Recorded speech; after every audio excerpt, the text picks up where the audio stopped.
Bahala gihapon hakadag-an nga partehen Eastern Samar darahan wara hunong nga pag-inuran resultahan Shareline.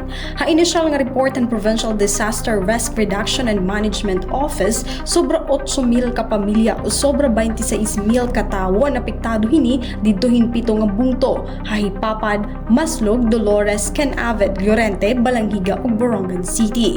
May danahipatik nga landslide ha bungtohan Taft ug syudad ng Borongan, pero kadam-an hini nga mga apektado nga lugar pwede na maagian, labot la binuwangan nga may ada igin parik nga tuna.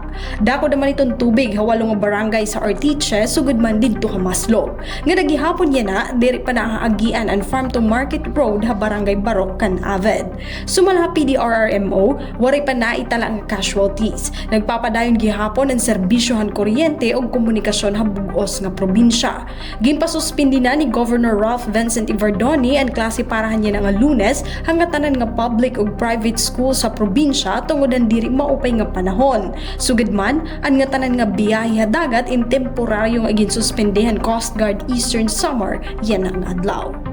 Tikang syudad Borongan, Heidi Upada, Eastern Samar News Service.